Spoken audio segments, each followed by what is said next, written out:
Dziękujemy serdecznie. L'intervenant suivant sera le député au Parlement européen et en même temps conseiller municipal de cette belle ville qu'est Strasbourg, théologue, philosophe, connu notamment en Pologne pour avoir défendu la Pologne en Europe, Monsieur Jean-Luc Schaffhauser.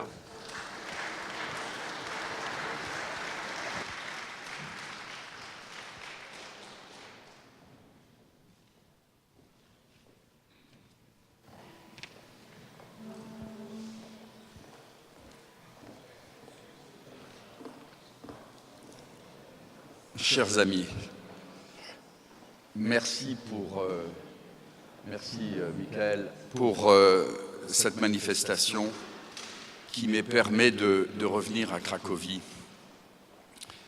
Cracovie où j'ai une partie de mon cœur, d'abord parce que c'est la ville de Jean-Paul II, parce que c'est une des premières villes où je suis venu avant la chute du mur,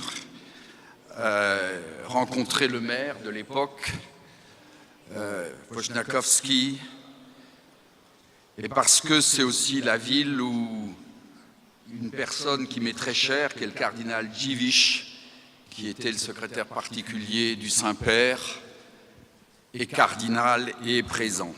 Cette ville respire l'âme européenne, cette ville vous transporte, et à un moment d'épreuve que nous connaissons, nous avons besoin de retrouver nos sources.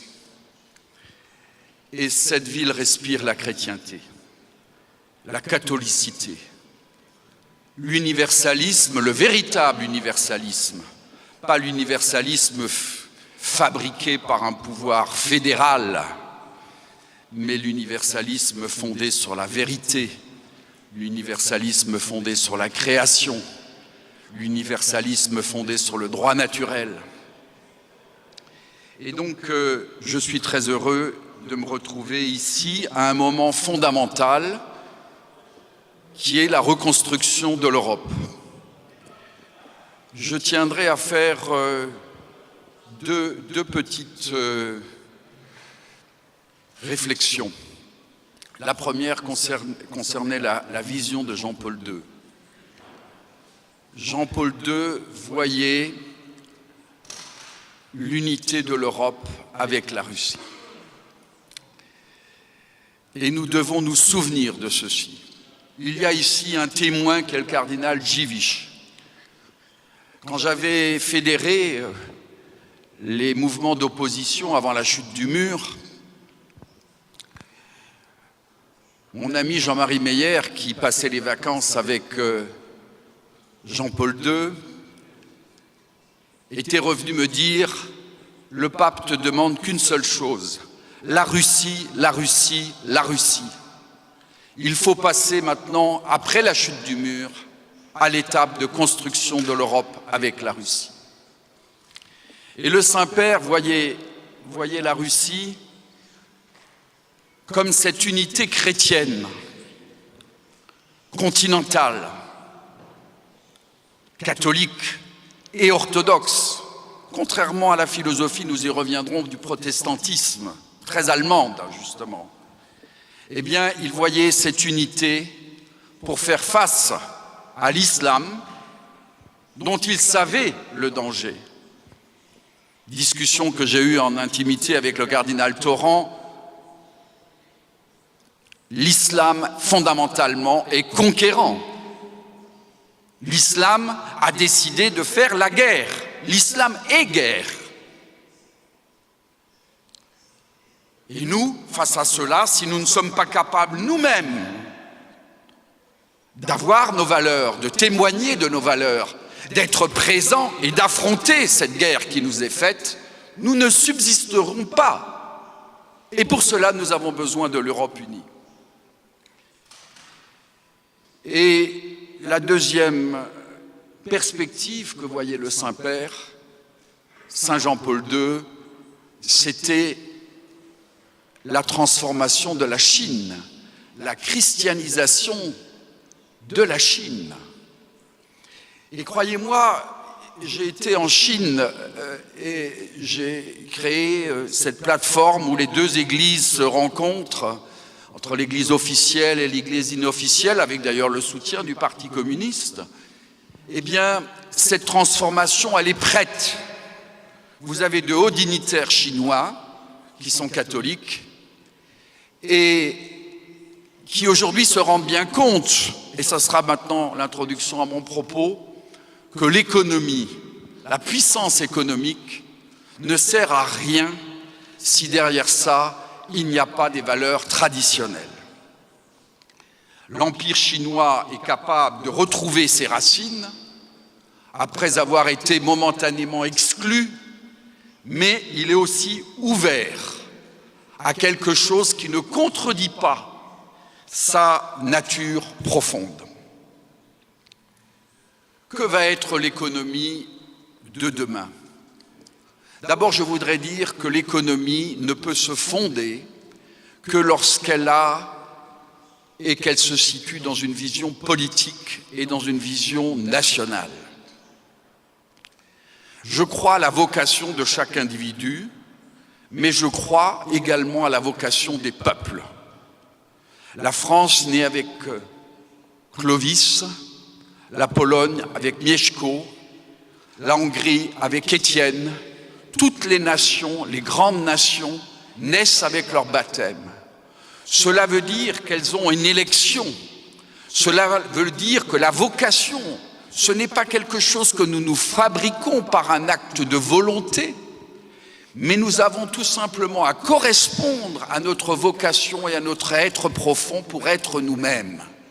Et aussi longtemps que nous ne sommes pas en syntonie avec ce que nous sommes, avec cet appel, avec cette âme personnelle et collective, il n'est pas possible que nous soyons heureux en tant qu'hommes, en tant que nation, et il n'est pas possible également que nous prospérions. La prospérité est un résultat de la conformité à sa vocation. Et si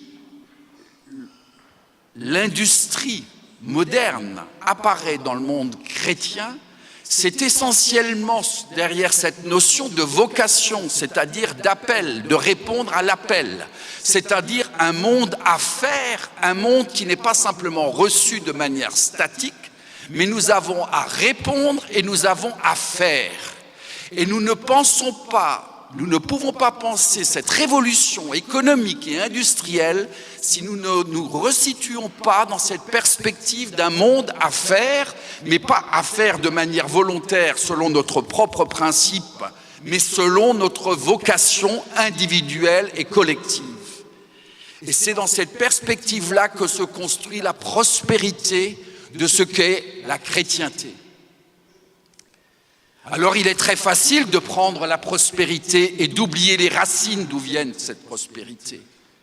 Mais si on oublie les racines, on perd également la prospérité dans un projet fou. Et comme le disait le Saint-Père, également Jean-Paul II, une expression qui doit nous rester, c'est que normalement, l'économie est pour l'homme. Aujourd'hui, parce que nous avons perdu cette vocation, tout fonctionne de travers. Nous marchons de travers. L'Europe fonctionne de travers. Et c'est pour cela qu'elle a trahi quand elle refuse ses racines chrétiennes. Aujourd'hui, l'homme travaille pour l'économie et l'économie travaille pour la finance. Alors que ce serait la finance qui devrait travailler pour l'économie et l'économie qui travaillerait pour l'homme. Et toute cette révolution, cette copernicienne ne pourra se faire que si nous retrouvons nos racines, que si nous retrouvons notre vocation, que si nous retrouvons notre identité, que si nous retrouvons le sens de notre nation et du respect également des autres nations, car ce n'est que dans le concert des nations que se trouve effectivement la réalisation pleine et universelle d'une vocation. L'Europe est l'Europe des peuples. Il n'y a pas de peuple européen, il y a une Europe des peuples. Et cette Europe des peuples tient par l'unité de cette vocation chrétienne, de ces vocations chrétiennes. Maintenant, comment dessiner l'économie du futur? J'ai quelques réflexions à faire par rapport à cette économie du futur et de notre coopération possible. Je suis le seul étranger invité au club de l'intégration du Sénat russe et je pense que cette route de la soie, c'est une de mes perspectives, c'est une des discussions que j'ai eues encore récemment avec les autorités russes. Il est évident qu'il y a une possibilité de passage par le sud qui contournerait également la Russie et la Chine n'a pas arrêté sa stratégie et puis il y a un passage continental qui évidemment doit passer par la Pologne parce que vous, comme vous le savez, vous avez cet ancien terminal près de Łódź qui est le terminal qui est relié à la Russie de Vladivostok. Donc il y a une logique que la route de la soie passe par rapport à la Pologne. Et la Pologne jouera une fois de plus son rôle de pont entre l'Est et l'Ouest. Je pense qu'il faudrait donc susciter ici, nous les responsables, une réflexion avec les autorités chinoises et avec les autorités russes pour effectivement repenser le tracé, penser le tracé de la route de la soie où nous avons notre rôle à jouer et la France également pourrait prendre une telle initiative, enfin la délégation française, et je suis prêt à le faire et à faire cette réunion particulièrement en Pologne. C'est une de mes idées. La deuxième, ça concerne Yamal 2. Il n'y a pas de raison à ce que nous achetions le gaz, que vous achetiez le gaz de Nord Stream 2, le gaz russe qui devrait passer par l'Allemagne. La logique voudrait effectivement que prochainement vous puissiez acheter le gaz russe qui vient directement de Russie. C'est la logique. Et non simplement qu'il vienne de Russie, que vous puissiez également voir avec la Slovaquie et avec les autres pays comment développer ce marché de l'énergie. Je pense que ce sont deux projets concrets que nos délégations pourraient porter. Je tiens à donner encore quelques idées parce qu'en 15 minutes, on ne peut pas parler beaucoup de ce qui fait les fondements de ce qu'est l'économie chrétienne. Je tiens à rappeler simplement quelques idées claires qui sont celles de la doctrine sociale. D'abord, l'économie a besoin d'être régulée. Le marché libre ne crée pas forcément le bien commun. La régulation est absolument nécessaire en vue du bien commun. D'ailleurs, comme on l'a souligné, la Chine, qui a voulu se développer par ses grands plans, a quand même obtenu un grand succès parce qu'il y a eu régulation. Tous les grands, les leaders mondiaux que nous avons encore en France, qui n'ont pas été détruits par les États-Unis ou par la manière dont l'État a bradé, sont liés à la stratégie nationale. Donc, vous ne pouvez pas construire des leaders si vous ne régulez pas et si vous n'avez pas une politique économique nationale. Les nationalisations en soi ne sont pas non plus de mauvaises choses lorsqu'elles correspondent au monopole naturel. Je pense particulièrement à l'électricité ou à l'énergie. Nous avons créé le premier leader le plus compétitif qu'est l'électricité de France, première société mondiale d'électricité, parce qu'il y avait une nationalisation. Troisième idée, la participation. Nous ne pouvons pas construire une économie sans faire que le capital collabore au travail et tout cela pour l'entreprise. Serge Dassault disait 1/3 pour le capital, 1/3 pour les entreprises des bénéfices et 1/3 réinvesti pour la recherche. C'est un principe qu'on peut moduler, mais c'est un principe de la doctrine sociale de l'Église. Quatrième chose fondamentale, et ça c'est très important dans le burn-up actuel, c'est que l'homme est pour le travail. L'homme est pour le travail, mais le travail doit aussi s'adapter pour l'homme. C'est-à-dire que la manière de réaliser sa vocation d'homme, et là nous retrouvons tous les écrits de Jean-Paul II, se fait par le travail. Et donc il y a toute une sanctification du travail. Le travail est une relation que j'ai à Dieu, parce que je me réalise par mon travail. C'est une relation que j'ai aux autres, parce que je donne aux autres par mon travail. Et c'est aussi une relation que j'ai à moi-même, parce que par mon travail, quand j'essaye de bien faire mon travail, je me sanctifie d'une certaine manière par mon travail. Et nous avons à retrouver le sens du travail. Et le travail doit être mis au centre, non pas, je dirais, d'une volonté de gagner de l'argent, mais dans le centre d'un projet véritable humain qui permet de réaliser mon identité profonde et notre identité collective en tant que nation. Autre idée, et je finirai parce que je vais passer mon temps, la concurrence, c'est bien, mais la coopération, c'est toujours mieux que la concurrence. Il faut de la concurrence, mais il est nécessaire également de voir comment on peut coopérer. Il faut les deux. Concurrence, certes, qui est une certaine manière d'une émulation, mais il faut aussi voir la coopération. Pourquoi aujourd'hui l'Europe ne fonctionne pas? Parce qu'elle a perdu sa vocation, parce qu'elle a perdu le principe de subsidiarité constitutif, c'est-à-dire l'Europe des nations, qui normalement était le principe de subsidiarité statutaire, qu'elle a refusé en tant que telle, et fondamentalement parce qu'elle ne veut plus, ayant perdu sa vocation, ayant perdu le principe de subsidiarité constitutif, elle est dans un projet impérial volontaire. Et ce projet impérial volontaire est le projet, il faut le dire, allemand. Ceci est pour introduire le prochain intervenant avec qui je me suis entretenu hier soir. Fondamentalement, juste pour finir également sur les questions économiques, on pourrait concevoir une monnaie, mais cela voudrait dire que l'Allemagne aurait dû accepter des transferts excédentaires pour aider les pays à se mettre à niveau. C'est un projet que nous avions prévu en 2012. L'Allemagne l'a refusé.